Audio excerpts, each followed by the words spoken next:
How are you? I hope so कि आपकी पढ़ाई बहुत अच्छी चल रही होगी। और आज की वीडियो हमारी एनसीईआरटी सॉल्यूशंस के ऊपर है, माइक्रोब्स इन ह्यूमन वेलफेयर। जैसे कि आपको पता है कि इस चैनल के ऊपर हमने ऑलमोस्ट बहुत सारे चैप्टर्स की ऑलरेडी हमने ये वीडियोस लॉन्च कर दी हैं एनसीईआरटी सॉल्यूशंस की। तो प्लीज उन वीडियोस को जरूर देखिएगा, हर एक चैप्टर के एनसीईआरटी सॉल्यूशंस, क्योंकि एनसीईआरटी सॉल्यूशंस बहुत ज्यादा इंपॉर्टेंट होते हैं।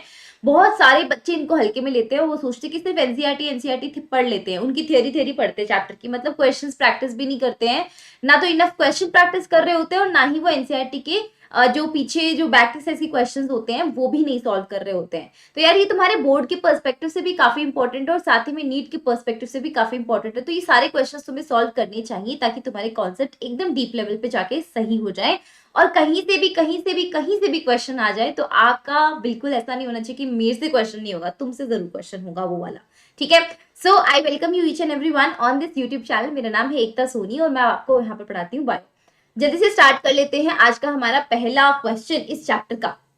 Question number 1 is saying bacteria can not be seen with the naked eyes. हम बैक्टीरिया को नेक्ड आई से नहीं देख सकते हैं, but these can be seen with the help of microscope. Microscope की हेल्प से हम बैक्टीरिया को देख सकते हैं, बट हम कभी भी इसको नेक्ड आई से नहीं देख सकते हैं। If you have to carry a sample from your home to your biology laboratory to demonstrate the presence of microbes with the help of a microscope, which sample would you carry and why? ये बोल रहा है कि भैया देखो bacteria तुम necked eye से नहीं देख सकते हो, तो माइक्रोस्कोप की हेल्प से देख सकते हो। मान लो कि तुम्हें कुछ ऐसा प्रोजेक्ट मिलता है कि तुम स्कूल के अंदर ले जाओ कुछ ऐसा सैंपल जिसमें बैक्टीरिया प्रेजेंट है और उसको डेमोन्स्ट्रेट करो कि भाई माइक्रोब्स हैं इसके अंदर, तो तुम क्या सैंपल लेके जाओगे? तो यार देखो मैं अपनी बताऊं तो अगर मुझे ऐसा कुछ बोला जाता है कि तुम कुछ सैंपल लेकर आओ जिससे हम पहचान सके कि माइक्रोब्स की प्रेजेंस है या नहीं, तो मैं कर्ड लेकर जाती। तो दही लेकर जाने से क्या हो जाता ना यार, दही के अंदर बैक्टीरियाज होते हैं लैक्टोबैसिलस या फिर लैक्टिक एसिड बैक्टीरिया, जिनको अपन LAB बैक्टीरियाज भी बोल देते हैं। तो ये बैक्टीरियाज बहुत ही ज्यादा मैं आराम से इसको डेमोन्स्ट्रेट कर सकती थी अंडर द माइक्रोस्कोप। और ये आपको पता ही कि जब हम मिल्क को कोएगुलेट कर देते हैं, यानी कि मिल्क को डाइजेस्ट कर देते हैं, मतलब मिल्क के प्रोटीन्स जो होते हैं, केसीन प्रोटीन मिल्क में होता है, उसको जब मैं डाइजेस्ट कर देती हूँ तो डाइजेशन से क्या हो जाता है ना, आपके पास में ये मिल्क जो है वो कर्ड में कन्वर्ट हो जाता है। तो एक छोटा सा कर्ड का ड्रॉप अगर अपन मिल्क में डाल के रात भर छोड़ भी देते हैं ना, तो वो छोटे से कर्ड के ड्रॉप में बैक्टीरिया होता है एक्चुअली में। Why we are doing that, मतलब हम इसको हिंदी में बात करें तो आपकी मम्मियाँ दही जमाती होंगी घर में, है ना, तो उसको जामन बोलती हैं। तो ये जो छोटा सा अपन थोड़ा सा जो जामन डालते हैं, इसके अंदर एक्चुअली दही के छोटे छोटे बैक्टीरियाज है, लैक्टिक एसिड बैक्टीरियाज, जो हम उसको डाल रहे हैं दूध के अंदर। तो हमने दूध में डाला, दूध की प्रोटीन अब डाइजेस्ट हो जाएगी और यहाँ पर आपका दूध दही में कन्वर्ट हो जाएगा और इसको अपन इजीली ऑब्जर्व कर लेंगे अंडर द माइक्रोस्कोप। तो ये यार मेरा आंसर है और ये बिल्कुल सही आंसर भी है। ये बहुत इजी डेमोन्स्ट्रेशन भी है कि हम आराम से बैक्टीरिया को डेमोन्स्ट्रेट कर सकते हैं। Next question is give some example to prove that microbes releases gases during metabolism। मतलब माइक्रोब्स जो होते हैं वो भी तो एक लिविंग ऑर्गेनिज्म है ना, और लिविंग ऑर्गेनिज्म तो हमेशा और हमेशा एक चीज तो करता ही करता है, that is the metabolic activity, यानी मेटाबॉलिज्म तो करता ही है। तो मेटाबॉलिज्म अगर वो ऑर्गेनिज्म कर रहा है तो इस चीज को मैं कैसे बता सकती हूँ, क्या प्रूफ है मेरे पास कि मेटाबॉलिज्म कर रहा है वो बैक्टीरिया? तो ऑब्वियसली बात है कि मेटाबॉलिज्म करेगा तो गैसेस को रिलीज करेगा, क्योंकि हमारी बॉडी भी तो मेटाबॉलिज्म करती है ना। अगर मैं अपनी सेल की बात करूँ तो इसमें मेटाबॉलिज्म होता है। मेटाबॉलिज्म होगा मतलब मेरी बॉडी में सेल ऑक्सीजन का यूज करेंगी और बाहर CO2 को निकाल के फेंकेगी, that is the metabolism, right. तो मेरी बॉडी ने CO2 गैस को बाहर निकाल के फेंका है, दैट मीन्स कि मैंने एक गैस रिलीज करी है। और वो गैस रिलीज क्यों हुई? क्योंकि मेटाबॉलिक एक्टिविटीज चल रही थी। तो अगर मैं बात करूं कुछ एग्जांपल्स की, तो माइक्रोब्स जो होते हैं वो गैसेस रिलीज करते हैं। तो उसके अपन एग्जांपल बात करें, सबसे पहले मिथेनोबैक्टीरियम होते हैं। ये एक ऐसे बैक्टीरियाज होते हैं जो अपन को कहाँ मिलेंगे? एनएरोबिक स्लज उसके अंदर मिलते हैं। जैसे देखो आपने ये पूरा चैप्टर पढ़ा होगा तो आपने देखा होगा यहाँ पर अपन एनएरोबिक स्लज को यूज कर रहे होते हैं। तो यहाँ पर क्या होता है ना कि लार्ज अमाउंट ऑफ मीथेन, हम मिथेनोबैक्टीरियम यूज को मिथेनोबैक्टीरिया को यूज कर रहे होते हैं मीथेन गैस प्रोड्यूस करवाने के लिए या तो बायोगैस प्रोड्यूस करवाने के लिए, राइट। तो बायोगैस के लिए अपन को ये बैक्टीरिया की रिक्वायरमेंट होती है, क्योंकि ये बैक्टीरिया क्या करते हैं, large amount of methane gas produce कर रहे होते हैं, along with not even just methane gas, along with hydrogen gas and carbon dioxide. तो अगर अपन से कोई बात करे, कोई पूछे कि बायोगैस क्या होती है, biogas is not just about methane gas, biogas is a mixture of methane, carbon dioxide and hydrogen, इन तीनों का मिक्सचर जो होता है बच्चों वो क्या होता है, कंप्लीट आपका हो जाता है बायोगैस। नंबर 2 आपका पास आप बोल सकते हैं कि the process of fermentation of चीज, चीज का फर्मेंटेशन अगर अपन करते हैं, डो है ना उनका फर्मेंटेशन करते हैं, and the production of beverages releases carbon dioxide, तो जब अपन बेवरेजेस का भी प्रोडक्शन कर रहे होते हैं तो कार्बन डाइऑक्साइड रिलीज होती है। तो चीज का फर्मेंटेशन कर लो, डो का फर्मेंटेशन कर लो और बेवरेजेस का प्रोडक्शन कर लेते हैं तो कार्बन डाइऑक्साइड प्रोड्यूस होती है वहां से, right. The microbes involve in the process of the Propionibacterium shermanii, है ना, lactic acid bacteria, Saccharomyces cerevisiae, ये 3 माइक्रोब्स होते हैं। जैसे कि अपन बात करते हैं चीज का फर्मेंटेशन करें तो यहाँ पर आपके पास में प्रोपिनियोबैक्टीरियम शार्मेनाई, ये आपकी एनसीईआरटी के अंदर भी दे रखा है, उसकी वजह से उस पर छेद होते हैं उस चीज के ऊपर, लिखा है उसमें। एंड साथ ही में डो जो होता है बेटा उसके अंदर भी, और जो बेवरेजेस रिलीज करते हैं उसके अंदर सैक्रोमाइसिस सेरेविसिस, जो बेवरेजेस जो होते हैं वो कार्बन डाइऑक्साइड रिलीज करते हैं, इसीलिए आपने देखा होगा थम्स अप की बोतल लाते हैं तो वो कितना झाग बना लेती है, उसको थोड़ा सा भी इसको शेक करते तो वो झाग बनाती, तो अगर उसको सीधा खोल देंगे वो बाहर आ जाती है ऐसे, वो because of carbon dioxide gas होता है, तो वो गैस प्रोड्यूस होता है इन माइक्रोब्स की हेल्प से, है ना, इसकी वजह से। तो ये आप एग्जांपल यहाँ पर दे सकते हैं। क्वेश्चन नंबर 3 की तरफ चले तो in which food would you find lactic acid bacteria, कौन से फूड में लैक्टिक एसिड बैक्टीरिया होता है, mention some of their useful applications, इनके यूजफुल एप्लीकेशंस के बारे में भी आपको जानना है। तो देखो यार लैक्टिक एसिड बैक्टीरिया कर्ड में सबसे ज्यादा मिलता है, आपको पता होना चाहिए। इसके यूजफुल एप्लीकेशंस क्या है इस बैक्टीरिया के, तो सबसे पहले अपन बात करें कि भाई ये बैक्टीरिया अपन खा रहे हैं, हम कर्ड खा रहे हैं, लोग कहते हैं कर्ड खाया करो, मतलब दही लिया करो, दही काफी अच्छा होता है सेहत के लिए। भाई ठीक है दही से अच्छा होता है, पर कैसे अच्छा होता है, दही के अंदर तो बैक्टीरिया होते हैं, और हमने तो यही जान रखा है, हमारे दिमाग में तो जब भी बैक्टीरिया का नाम आता है तो हमें तो बस इतना ही रहता है कि बैक्टीरिया तो हमारी सेहत के लिए अच्छा है ही नहीं। तो बैक्टीरिया हमारी सेहत के लिए अच्छा नहीं है, बट ये लैक्टिक एसिड बैक्टीरिया हमारी सेहत के लिए किस वे में अच्छा है वो जान लेते हैं। सबसे पहला यार ये हमारी बॉडी में विटामिन B12 का लेवल इंक्रीज कर देता है। जैसे ही अपन कर्ड खाते हैं तो ऐसे मान के चलिए जब हम कर्ड को कंज्यूम कर रहे होते हैं तो हमारी बॉडी में विटामिन B12 का लेवल इंक्रीज हो रहा होता है। तो विटामिन B12 का लेवल इंक्रीज होने का मतलब है कि आपकी बॉडी के अंदर विटामिन ज्यादा जा रहे हैं, राइट। तो ये विटामिन B12 जो होता है वो डायरेक्टली किससे इन्वॉल्व होता है, आरबीसी फॉर्मेशन से। तो आरबीसी का फॉर्मेशन आपकी बॉडी में इंक्रीज होगा और increasing the nutrition value of curd. तो ऑब्वियसली बात है कि अगर विटामिन B12 जो होता है ये लैक्टिक एसिड बैक्टीरिया क्या करता है, विटामिन B12 को बढ़ाता है कर्ड में। लेकिन इसका मतलब ये थोड़ी ना कि कर्ड में सिर्फ विटामिन B12 का ही अपन को पूर्ति होगी और किसी चीज की पूर्ति नहीं होगी, होती है, बट विटामिन B12 के आ जाने की वजह से या लैक्टिक एसिड बैक्टीरिया के आ जाने की वजह से न्यूट्रिशनल वैल्यू कर्ड की बहुत ज्यादा हो गई। पहले इतनी नहीं होती थी, लेकिन अगर अगर अपन बात करें कि अगर ये नहीं होता बैक्टीरिया तो इसकी इतनी ज्यादा न्यूट्रिशनल वैल्यू नहीं होती जितनी अब है। Number 2 it can be use to ferment and culture food, food को कल्चर करना है या फर्मेंट करना, आपको पता है फर्मेंटेशन अपने इतना देखा है ना। डो जो होता है वो गैस का प्रोडक्शन की वजह से, अभी भी अपने लास्ट क्वेश्चन किया उसमें गैस के प्रोडक्शन की वजह से डो का फूल जाना, राइट। तो ये फर्मेंटेशन में काफी ज्यादा हेल्पफुल होता है। जैसे कि सैक्रोमाइसिस सेरेविसिस है, उनसे फर्मेंटेशन से कितनी सारी चीजें हम बना सकते हैं, राइट। तो वो सारी चीजों के अंदर अपने माइक्रोब्स काम आ जाते हैं। तो ये लैक्टिक एसिड बैक्टीरिया जो होते हैं ना ये भी अपने क्या करते हैं, फर्मेंटेशन में हेल्पफुल होते हैं, फूड कल्चर में हेल्पफुल होते हैं। उसके बाद में तीसरा they improve the health of gut, जब हमारी गट में जाते हैं बैक्टीरियाज भी तो हमारी गट की हेल्थ को भी इम्प्रूव करते हैं, है ना। तो हमारा पूरा डाइजेस्टिव सिस्टम जो होता है ना ये काफी अच्छा इम्प्रूव कर देते हैं। क्योंकि आपको पता है कि आपने अगर डाइजेशन वाला चैप्टर कभी भी पढ़ा हो, अब तो फिर भी नीट में से हट गया है वो चैप्टर, लेकिन अगर आपने पढ़ा हो तो उसमें बताया जाता है कि विटामिन B12 जो होता है वो एक इंट्रिंसिक फैक्टर की तरह बिहेव करता है ना, इंट्रिंसिक कैसल फैक्टर की तरह बिहेव करता है। तो वो आपकी बॉडी के लिए बहुत ज्यादा इंपॉर्टेंट होता है, बहुत ज्यादा अच्छा रहता है, आपके डाइजेशन की पर्सपेक्टिव से भी काफी अच्छा रहता है। तो गट की हेल्थ को बनाए रखना उससे रिलेट कर जाता है, राइट। तो ये 3 आप एप्लीकेशंस बता सकते हैं।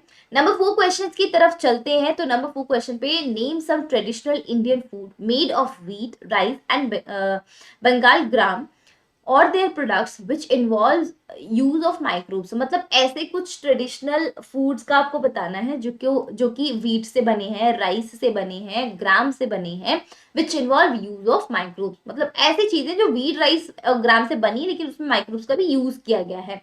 दैट मीन्स कि देखिए व्हीट के अंदर देखो आप अपने व्हीट किस में यूज किया, ब्रेड बनाने में यूज किया, पर खाली व्हीट से बना है क्या ब्रेड, नहीं, उसमें माइक्रोब्स भी यूज करे गए हैं।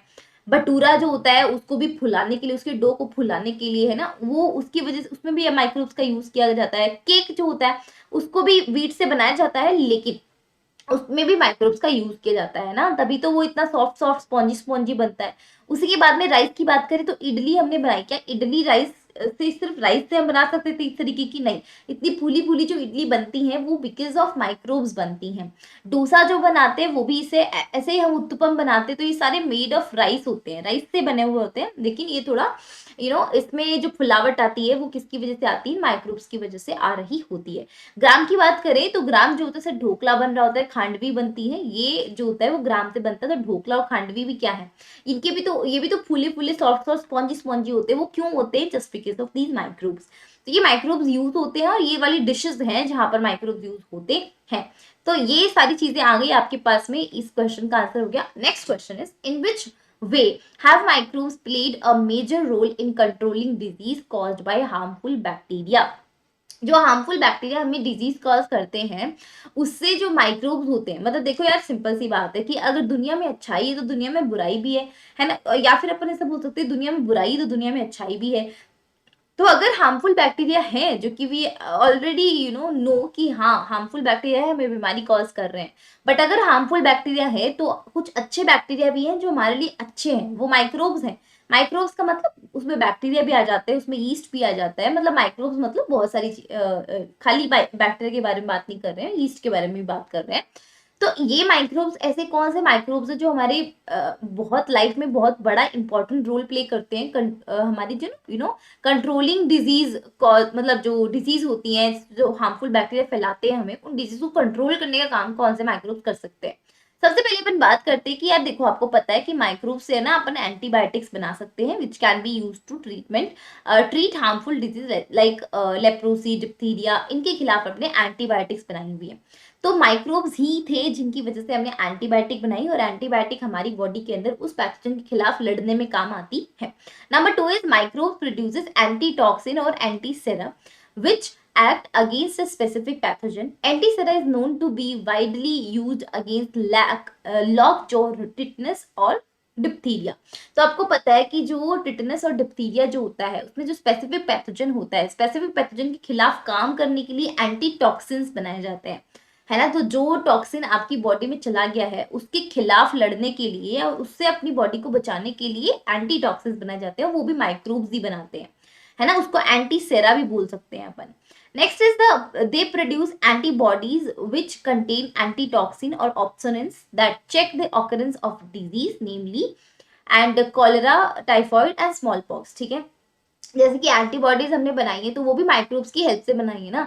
तो वो एंटीबॉडीज क्या करती है? एंटीटॉक्सिन को कंटेन रखती है, उनके पास एंटीटॉक्सिन्स होते हैं, ऑप्सोनेंस होते हैं। तो ये एंटीटॉक्सिन एंड ऑप्सोनेंस की वजह से ना ये जो एंटीबॉडीज प्रोड्यूस करती हैं, तो वो एंटीबॉडीज आपकी बॉडी में जाकर आपको उस डिजीज से रक्षा करने का काम करेंगी। ठीक है, उसी के साथ में अपने अपनी अच्छा सॉरी हमने यहाँ पर एंटीबॉडीज है और यहाँ पर एंटीबायोटिक्स है। मैंने आपको एंटीबायोटिक्स की जगह एंटीबॉडी का एक्सप्लेनेशन दे दिया यहाँ पर। एंटीबायोटिक जो होता है बेटा, आपको पता है कि अगर आपको बीमारी हो गई है तो आप गोली लोगे, सिंपल सी बात, दवाई लोगे। बैक्टीरियल डिजीज होगी तो दवाई लोगे। अभी वो दवाई जाएगी अंदर, है ना, तो वो क्या करेगी? एक पर्टिकुलर बैक्टीरिया को मारने का काम करेगी। जैसे लेप्रोसी है, डिप्थीरिया है, इनके खिलाफ अपन क्या करते हैं?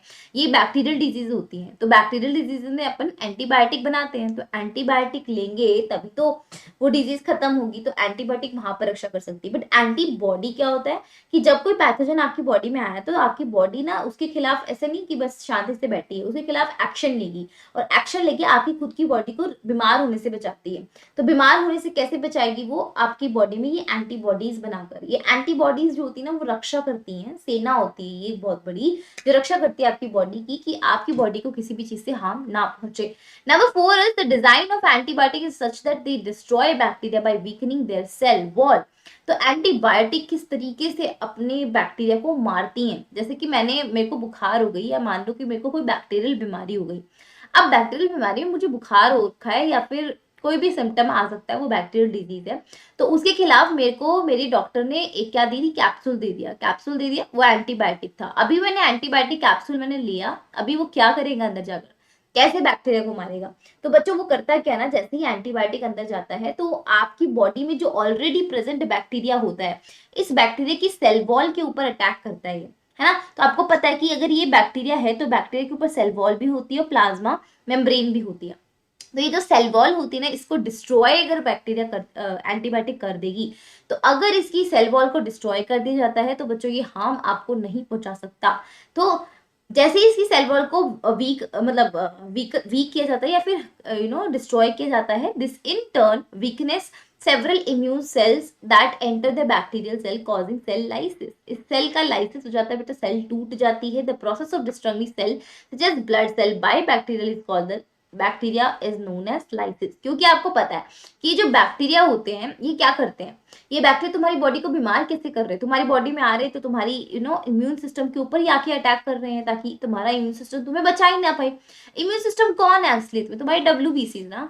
तो इन डब्ल्यूबीसीज को लाकर मुझे मारना है, बात सीधी एक है। तो ये बैक्टीरिया आएंगे, डब्ल्यूबीसीज को मारने की कोशिश करेंगे, इनको खत्म करेंगे।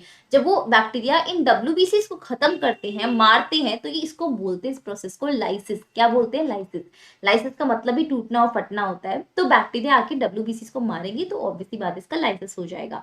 Number 5 is Penicillium notatum. एक फंगस है जो एक केमिकल पेनिसिलिन प्रोड्यूस करता है। It inhibits the growth of bacteria named staphylococci in the body. ये क्या करता है ना, ये फंगस आपकी बॉडी, ये फंगस एक तो पहले केमिकल प्रोड्यूस करता है पेनिसिलिन।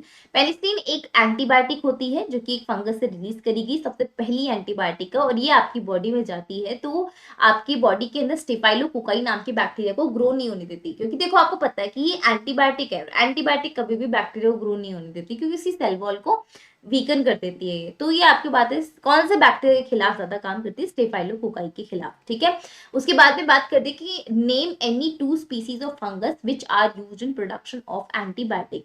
तो ऐसी कौन सी फंगस है जो एंटीबायोटिक को प्रोड्यूस करती है? तो सबसे पहला पेनिसिलियम नोडेटम एक फंगल सोर्स होता है जिससे आपकी पेनिसिलिन प्रोड्यूस करी जाती है। एंड नंबर 2 इज आपके पास में सिफेलोस्पोरियम हो जाता है, एक्रेमोनियम। सिफेलोस्पोरियम एक्रेमोनियम जो होता है, सिफेलोस्पोरिन नाम की एक आपकी जो एंटीबायोटिक होता है उसको प्रोड्यूस करता है। तो इसके प्रोडक्शन के लिए ये हमारे हेल्पफुल होती है। Number 7 is what is sewage and in which way can sewage be harmful to us. Sewage पहले तो क्या होता है और सेवेज हमारे लिए कैसे हार्मफुल हो सकता है, किस वे में हार्मफुल हो सकता है? तो सबसे पहले जो टर्म सेवेज होती है, it refers to the municipal waste material which is carried away in drains और सीवर्स। तो जो भी नाले होते हैं उनके अंदर जो ले जाया जाने वाला फालतू सामान होता है या फिर जो हमारी चीज काम नहीं आती, वो उसको अपन सेवेज बोल रहे होते हैं। जो नाले में बहता हुआ पानी होता है, म्युनिसिपल वेस्ट के थ्रू मटेरियल जो ले जाया गया होता है। Sewage includes both solid and liquid waste. ऐसा नहीं कि सेवेज में सिर्फ पानी होगा या फिर ऐसा नहीं कि सेवेज में सिर्फ सॉलिड होगा, सॉलिड और लिक्विड दोनों होते हैं। और एंड साथ साथ में इसमें माइक्रोब्स भी होंगे। सिंपल सी बात है कि यार देखो, जहाँ पे कचरा होता है वहां पे माइक्रोब्स तो होंगे ही होंगे ना। जहाँ पर इतनी सारी, जैसे कि मान लो मैंने केले के छिलके है वो फेंक दिए, पानी फेंक दिया, मैंने चाय बनाई थी चाय पत्ती फेंक दी, तो ये सारी चीजें करके मैंने पूरा अपना घर का मटेरियल जो था, जो मेरा वेस्ट मटेरियल था, वो मैंने बाहर फेंक दिया। तो इस वेस्ट मटेरियल के अंदर आपको क्या लगता है, क्या माइक्रोब नहीं है? ऑब्वियसली इसमें माइक्रोब है, ऑर्गेनिक मैटर है, राइट। तो ये बहुत ज्यादा रिच होते हैं माइक्रोब्स और ऑर्गेनिक मैटर के अंदर। जो भी अपन सेवेज निकालते हैं ना, इसको सेवेज बोलते हैं। जो घरेलू कचरा होता है उसको जो बाहर निकालते हैं, म्युनिसिपल वेस्ट मटेरियल होता है, इसको अपन सेवेज बोल रहे होते हैं। तो ये सॉलिड लिक्विड दोनों होता है और रिच होता है किसके अंदर? माइक्रोब्स एंड ऑर्गेनिक मैटर के अंदर। Most of these microbes are pathogenic. जिसमें इस सेवेज के अंदर जितने भी माइक्रोब्स होते हैं वो हमारे लिए यूजफुल नहीं होते हैं, वो पैथोजेनिक होते हैं मोस्ट ऑफ, है ना। They are capable of causing disease, क्योंकि वो देखो पैथोजेनिक है, मीन्स वो डिजीज कॉज कर सकते हैं। वो कौन सी टाइप की डिजीज कॉज करते हैं? वाटरबॉर्न डिजीज कॉज करते हैं, मतलब पानी से होने वाली बीमारियां कॉज करते हैं।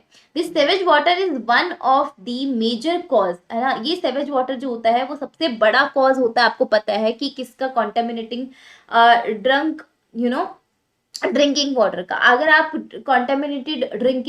कॉन्टामिनेटेड वाटर को ड्रिंक करते हैं तो सिंपल सी बात है कि तुम्हें बीमारी कॉज हो जाएगी क्योंकि इसमें बैक्टीरियाज हैं। Therefore it is vital to treat sewage water by collecting and disposing of it. ठीक है, तो थोड़ा सा इसको सेवेज को कलेक्ट करना और इसको डिस्पोज करना, मतलब इसको ट्रीट करना एक्चुअली में थोड़ा सा टफ माना जाता है क्योंकि इसमें काफी सारे माइक्रोब्स होते हैं, बैक्टीरियाज होते हैं जो अपन को बीमारी कॉज कर सकते हैं। ठीक है, तो ये सेवेज का हो गया और कैसे ये अपने लिए हार्मफुल है ये भी हो गया। Number 8 question, what is the key difference between primary and secondary sewage treatment? That is very very important question. Primary sewage treatment का मतलब होता है यार कि जैसे मान लो कि तुम्हारे पास, मैंने तुम्हें कोई ऐसा कचरा दिया मान लो, है ना, एक पानी है, बहुत गंदा पानी है, उस गंदे पानी के अंदर मैंने पॉलिथीन डाल दी, मैंने कोई बिस्किट के रैपर डाल दिए, कुछ ऐसा सामान जो कि तुम ऊपर मतलब ऊपर ऊपर से देखकर भी तुम अलग कर सकते हो उस पानी से, वो फिजिकल रिमूवल होता है। कि बड़े बड़े जो चीजें होती है, कंकड़ पत्थर होते हैं, तो तुम ऐसे हटा सकते हो अपने हाथ से ही, फिजिकली रिमूव कर सकते हो। बट कुछ ऐसी चीज है उसके अंदर कि मैंने उस पानी के अंदर मिलाकर दी है, वो पानी जो था कचरे वाला जो पानी सेवेज था, उसके अंदर मैंने मिला दी है ना, केमिकल मिला दिया है। तो अगर मैं उसको केमिकल मिला दूंगी तो क्या तुम उसको क्या तुम उसको फिजिकली रिमूव कर दोगे? नहीं कर सकते। फिजिकली रिमूव तुम उन्हीं चीजों को कर सकोगे जो तुम्हारे सामने तुम्हें दिखाई दे रही है, वो स्मॉल या लार्ज सब्सटेंस कुछ भी हो सकता है। तो वो जब फिजिकली रिमूवल होता है तो वो प्राइमरी सेवेज ट्रीटमेंट होता है। लेकिन दूसरे स्तर पे अपन जाते हैं कि इस पानी में मिला हुआ क्या है उसको भी अलग करें। तो जो पानी में मिला हुआ ऑर्गेनिक मैटर होता है वो हम माइक्रोब्स की हेल्प से अलग करते हैं, हम खुद अलग नहीं कर सकते उसे, ठीक है। तो प्राइमरी सेवेज ट्रीटमेंट के अंदर अपन सिर्फ और सिर्फ क्या करते हैं, जो स्मॉल एंड लार्ज सब्सटेंस होते हैं उनको सेवेज से अलग करते हैं, साथ ही में जो हमारे ऑर्गेनिक मैटर होते हैं उनको रिमूव करना सेकेंडरी सीवेज ट्रीटमेंट हो जाता है। इसके अंदर बेटा आप अगर आप मानो कि उस पानी में बहुत सारी मिट्टी है, कंकड़ पत्थर है, तो आप सेडिमिटेशन कर सकते हो। सेडिमिटेशन क्या का मतलब क्या होता है, फिल्ट्रेशन का मतलब क्या होता है कि मानो तुम्हारे पास बहुत गंदा पानी था, उसमें बहुत ज्यादा कंकड़ थे, छोटे छोटे कंकड़ थे, तुमने क्या किया, उस पानी को फिल्टर कर दिया। जैसे तुम उस पानी को फिल्टर कर दोगे तो पानी तो नीचे आ जाएगा, बट ऊपर कंकड़ कंकड़ रह जाएंगे। और इसका मतलब ये नहीं कि पानी में जो मिला हुआ सामान है वो भी अलग हो गया, बस पानी में जो फिजिकली चीज अलग हो सकती थी वो हो गई, फिल्ट्रेशन करके सेडिमेंटेशन करके जैसे भी करके हुई वो अलग हो गई, तो वो प्राइमरी में आता है। लेकिन जब हम बायोलॉजिकल डाइजेशन करते हैं कि भाई उस पानी के अंदर जो चीज मिक्स्ड है ऑलरेडी, उस चीज को मुझे हटाना है, उस चीज को रिमूव करना है, तो वहां पर मुझे उसको उसकी बायोलॉजी लेवल पे जाना पड़ेगा, बायोलॉजिकली इसको डाइजेस्ट करना पड़ेगा उस वेस्ट को, है ना। तो उसमें हमारे माइक्रोब्स काम आ जाते हैं। Less complicated and relatively lower price method of treatment. Simple सी बात है कि अगर तुम्हारे सामने पानी है तो तुम भी तो जाके उसमें से कचरा हटा सकते हो ना, जो जो तुम्हें दिखाई दे रहा है। तो ये तो पानी, आपका टाइम भी कम जाएगा इसके अंदर और साथ ही साथ में ये प्राइस भी कम लेगा। ऑब्वियस सी बात है कि सामने जो दिखाई दे रही है, ज्यादा मेहनत लग नहीं रही, उठा के बस फेंकना ही है ना, तो उसमें मेहनत भी नहीं लगेगी, पैसा भी नहीं लगेगा। लेकिन अगर आप सेकेंडरी सेवेज ट्रीटमेंट की तरफ जाएंगे तो ये बहुत कॉम्प्लिकेटेड प्रोसेस होती है और एक्सपेंसिव प्रोसेस होती है, क्योंकि यहाँ पर माइक्रोब लेवल तक जाकर काम किया जाता है, ठीक है। तो ये आपका डिफरेंस हो गया। आगे चलते हैं, do you think microbes can be used as a source of energy? If yes and then how? तो अगर अपन माइक्रोब्स को एज अ एनर्जी यूज करें, सोर्स ऑफ एनर्जी यूज करें, तो अगर कर सकते हैं तो कैसे कर सकते हैं? तो देखो यार, सिंपल सी बात है कि अपन source of energy as a microbe को यूज करना चाहते हैं तो डेफिनेटली कर सकते हैं। It is a certainly, microbes can certainly be a source of energy. कुछ बैक्टीरिया ऐसे होते हैं जैसे कि मिथेन बैक्टीरियम होता है, they can be use to generate biogas और गोबर गैस। आपको पता है कि अगर हम एनर्जी की बात कर रहे हैं तो ये एनर्जी जो होती है वो किसी भी टाइप की हो सकती है, लाइट एनर्जी हो सकती है, केमिकल एनर्जी, किसी भी टाइप की एनर्जी हो सकती है। तो वो एनर्जी जो होता है वो अपन किससे प्रोड्यूस कर सकते हैं? बायोगैस से। आपको पता ही है गाँव के अंदर जो रूरल एरियाज होते हैं वहां पर जो बायोगैस बनाई जाती है, तो ये बायोगैस की हेल्प से गांव में ऐसे बहुत सारे घर हैं जिसके अंदर बिजली नहीं जाती है, तो उनके अंदर इस बायोगैस की हेल्प से बिजली को पहुंचाया गया। तो ये एक एनर्जी सोर्स की, मतलब ये एक तरीके से एक सोर्स की तरह करता है किसी एनर्जी, इलेक्ट्रिकल एनर्जी का, राइट। इसी के साथ में अगर बायोगैस प्लांट में देखें तो under anaerobic condition, anaerobic condition में ही बायोगैस बनती है। ये बात आपको ध्यान रखनी है। ये जो गैस होती है मिक्सचर ऑफ गैसेस होता है, CH4 CO2 हाइड्रोजन, है ना। तो इन सब गैसों के मिक्सचर से आपकी बायोगैस बन रही है। तो ये बायोगैस ऐसे नहीं बनती, ये एनएरोबिक कंडीशन में बनती है। मतलब ऐसी कंडीशन जहां पर तुम इसको ऑक्सीजन ना दो, बिना ऑक्सीजन के ही तुम बायोगैस का प्रोडक्शन करवाओ तो तभी बनती है। Biogas plant consists of a concrete tank with a depth of nearly 10 to 15 feet, comprising of adequate outlets and inlets. The gathered dung in mixed and water of the formation of slurry flung into the tank. The tank consists of a digester which is filled with plenty of anaerobic methanogenic bacteria. These produces biogas from the slurry. Biogas can be extracted through a pipe which can be used as a source of energy, and the slurry that is used to remove from the outlet and used as a fertiliser. तो देखो यार simple सी बात है कि biogas क्या होता है। बायोगैस जो होती है बनाई कहाँ जाती है, टैंक्स जो होते हैं, बड़े बड़े टैंक्स होते हैं अपने पास में, ये 10 से 15 फीट गहरे टैंक होते हैं। तो ये 10 से 15 फीट गहरे टैंक के अंदर जो होता है बच्चों, जब अपन को जब अपन हमारा जो गोबर होता है, गोबर के साथ में अब इस टैंक में डालते क्या है, गोबर डालेंगे और साथ में कचरा डालेंगे अपना। तो गोबर और कचरे को साथ में मिक्स कर देते हैं, पानी डाल देते हैं ऊपर से, एकदम मिक्स कर देते हैं और उसकी स्लरी बना लेते हैं, मतलब एकदम लिक्विड सा उसको बना लेते हैं। तो वो स्लरी बन जाती है। तो उस स्लरी के अंदर जो टैंक के अंदर प्रेजेंट डाइजेस्टर होता है, उस टैंक के अंदर क्या प्रेजेंट है, डाइजेस्टर प्रेजेंट होता है। तो वो डाइजेस्टर एक्चुअली क्या करता है, इस डाइजेस्टर के अंदर बहुत सारे एनएरोबिक बैक्टीरिया प्रेजेंट है। यहाँ पे कौन से बैक्टीरिया होते हैं, एनएरोबिक बैक्टीरिया। तो क्योंकि हमने देखो यार स्लरी बना ली है ना, जो हमारा कचरा था और कचरे को हमने बैक्टीरिया के साथ मिलाकर स्लरी बना ली है। तो वो स्लरी जो लिक्विड होता है, उस स्लरी जो होता है वहां पर, क्या आपको पता है उस टैंक के अंदर डाइजेस्टर भी है, तो एनारोबिक बैक्टीरियाज है। अब ये एनारोबिक बैक्टीरिया जो होते हैं उस स्लरी के साथ में रिएक्ट करेंगे और स्लरी के साथ रिएक्ट करके क्या प्रोड्यूस करवा देंगे, बायो गैस प्रोड्यूस करवाएंगे।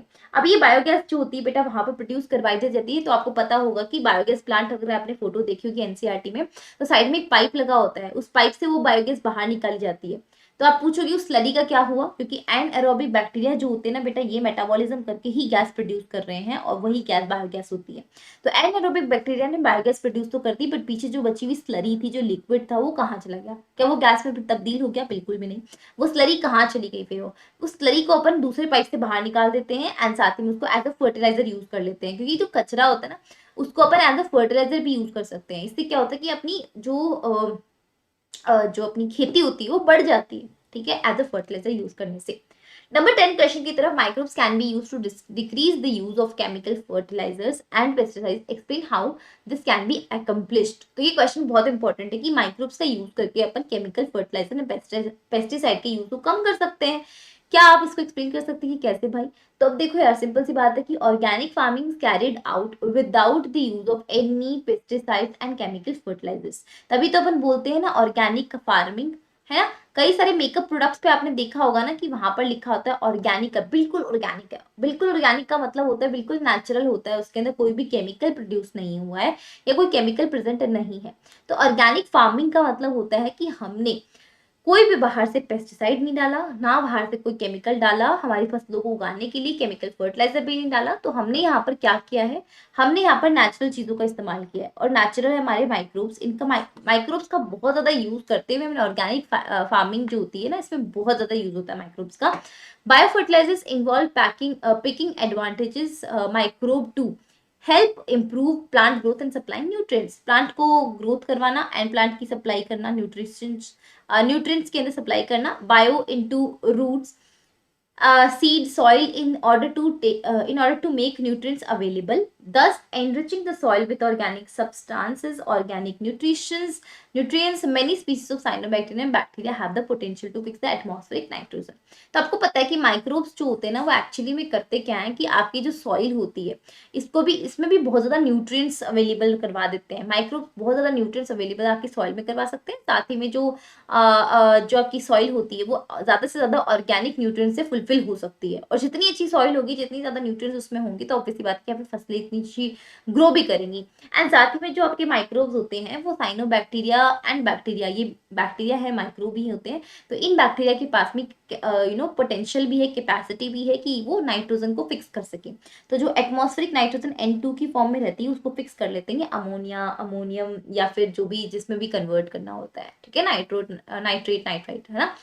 सिम्बायोटिक बैक्टीरिया की बात करें तो आपको पता है कि rhizobium is found in the root nodule of leguminous plant. जो लेग्यूमिनस प्लांट होते हैं उनकी रूट नोड्यूल के अंदर आपका क्या मिलता है, राइजोबियम मिलता है। Some free living nitrogen fixing bacteria Azotobacter and Azospirillum. तो एजोबैक्टर एंड एजोस्पाइरलम क्या होते हैं, free living nitrogen fixing bacteria होते हैं। फ्री लिविंग होते हैं, किसी पे डिपेंडेंट नहीं है, बिल्कुल free living nitrogen fixing bacteria है। while the nostoc, oscillatoria and anabina are the examples of nitrogen fixing bacteria। तो ये बाकी के नाइट्रोजन फिक्सिंग बैक्टीरिया होते हैं। ये बायो फर्टिलाइजर्स जो होते हैं ये इको फ्रेंडली होते हैं, कॉस्ट इफेक्टिव होते हैं, क्योंकि आपको पता है कि आपकी इको फ्रेंडली होने का मतलब है कि आपकी समस्या को समाधान तो कर रहे हैं ये। कुछ ऐसे भी केमिकल्स होते हैं जो आपकी खुद की समस्या का समाधान कर देंगे, लेकिन पीछे 10 समस्या और छोड़ जाएंगे। मान लो तुमने किसी पेस्टिसाइड का छिड़काव किया है ना, तो अगर छिड़काव करने से हो सकता है कि वो पेस्ट की मृत्यु हो जाए, बट पीछे से और कुछ ऐसा हो जाए जो तुम संभाल ही ना सको। तो ये हमारे लिए जो बायो फर्टिलाइजर्स होते हैं ना, ये बहुत ज्यादा इको फ्रेंडली होते हैं और साथ ही में कॉस्ट इफेक्टिव भी होते हैं। ऐसा भी नहीं कि बहुत ज्यादा भारी भरकम इनकी रकम होती है, तुम इसको नहीं अफोर्ड कर सकते हो, काफी सही होते हैं। On the other hand, microbe can also serve as a biopesticide to check insect pest in the plant के अंदर इंसेक्ट पेस्ट कोई है तो नहीं, कि प्लांट को डिस्ट्रॉय करने आया है, तो वो भी चेक करने के लिए माइक्रोब्स हेल्पफुल होते हैं। बेसिलस तुरिंजिसिस जो होता है बायोपेस्टिसाइड होता है जो कि एक टॉक्सिन प्रोड्यूस करता है जो कि इंसेक्ट पेस्ट को मारता है। तो कोई भी इंसेक्ट पेस्ट जो होगा वो अगर आएगा बेसिलस तुरिंजिसिस नाम के पौधे के मतलब बैक्टीरिया जो है, ये क्या करेगा, ये बैक्टीरिया जो होता है बेटा ये अपने अंदर से एक केमिकल रिलीज करता है, बोल सकते हैं टॉक्सिन रिलीज करता है, और उसको रिलीज करने के बाद में वो पेस्टिसाइड मर सकता है, मतलब वो पेस्ट मर सकता है, वो एज अ पेस्टिसाइड काम करता है बैक्टीरिया। उसके बाद में अगर हम बात करें लास्ट वाले की, whether it bacterial spores are mixed with the water and sprinkle in the field. आपको पता है कि एक वाटर के अंदर बैक्टीरिया के जो स्पोर्स होते हैं ना, कि आगे जाके इन स्पोर से बैक्टीरिया बनेगा, तो बैक्टीरिया के स्पोर्स को अपन डाल देते हैं पानी के अंदर, स्प्रिंकल करते हैं हमारे पूरे खेतों के अंदर, ताकि वो पोर्स एंटर हो जाए, और एंटर होने की वजह से जो उनका लार्वा होता है बेटा, वो क्या करता है, लार्वा जो होता है वो एक टॉक्सिन रिलीज करता है। When larva of various insects feed on the crops, है ना, अलग अलग टाइप के इंसेक्ट अगर क्रॉप के ऊपर क्रॉप के ऊपर अगर जाके फीड करते हैं, खाते हैं उसे, तब यहाँ पर क्या होता है बेटा जी, ये क्या करता है, लार्वा मतलब टॉक्सिन रिलीज करता है। Likewise, the free living fungi trichoderma and are the found in root of higher plant. Higher plant की root के अंदर पाए जाते हैं आपके कौन, free living fungi, trichoderma वगैरह, है ना। तो ये जो होते हैं आपके यहाँ पर प्रेजेंट होते हैं। Another biopesticide, baculovirus is used as a biological control agent and the arthropods and insects. तो बैक्यूलोवायरस से आर्थ्रोपोड्स और इंसेक्ट्स बहुत ज्यादा जो फैलते हैं, हम उनको बचा सकते हैं। तो आपको पता है बैक्यूलोवायरस एक वायरस है, माइक्रोब ही है, तो उसको हम बचा सकते हैं। Number 11 question, there are 3 samples namely river water, untreated sewage water and secondary effluent discharge from the sewage treatment plant were subject to BOD test. मतलब इन तीनों ही प्लांट का, इन तीनों ही वाटर का 1 2 3 हम देख लेते हैं। यहाँ पर हमारे पास में रिवर का वाटर होता है बच्चों, उसके बाद में जो है हमारे पास अनट्रीटेड सेवेज होता है, कि उसको हमने ट्रीट नहीं किया, ट्रीट करने का मतलब हमने उसको सही नहीं किया, वो इतना ही गंदा पड़ा है, मैला पड़ा है। और साथ ही में हमारे पास में जो सेकेंडरी इफ्लुएंट होता है, ये भी अपने पास में पड़ा हुआ है।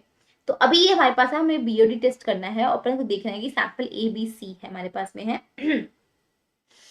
ये क्या होगा, the BOD value of 3 sample A B C were recorded 20 8 और 400 mg पर litre respectively. Which sample paper बताओ, which sample of the water is most polluted, कौन सा सैंपल है जो सबसे ज्यादा पोल्यूटेड है। क्योंकि देखो आपको पता है कि इसकी बीओडी 20 है, इसकी बीओडी 8 है, इसकी बीओडी 400 होती है।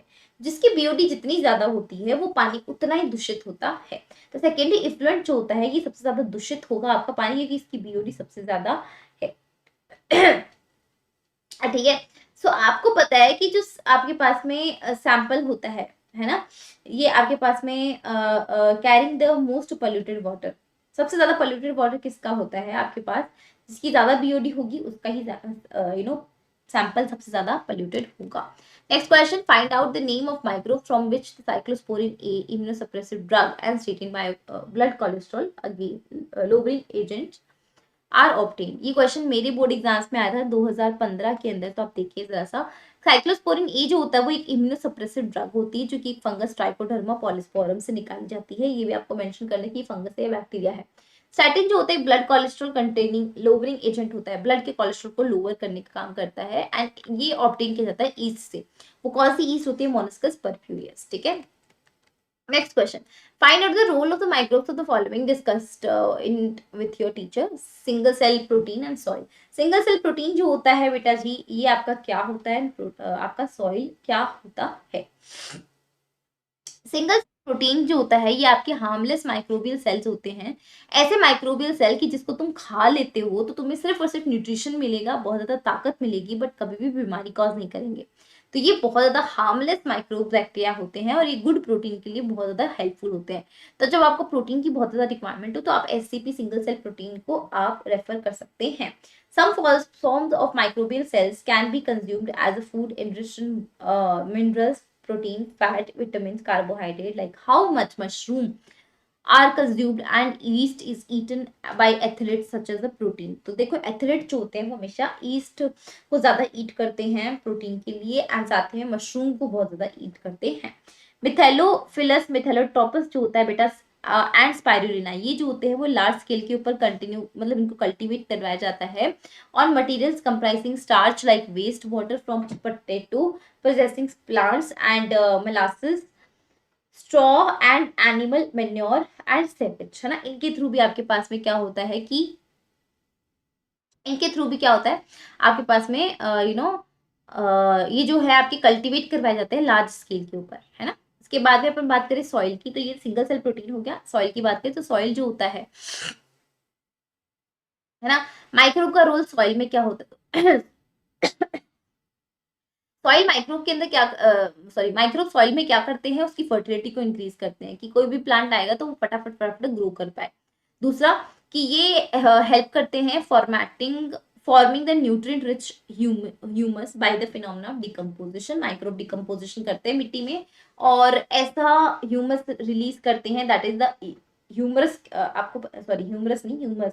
ह्यूमस जो होता है वो एक ऐसा कचरा होता है जिसके अंदर न्यूट्रिशन वैल्यू बहुत ज्यादा होती है, तो वो आपको न्यूट्रिएंट रिच ह्यूमस प्रोड्यूस करके देंगे।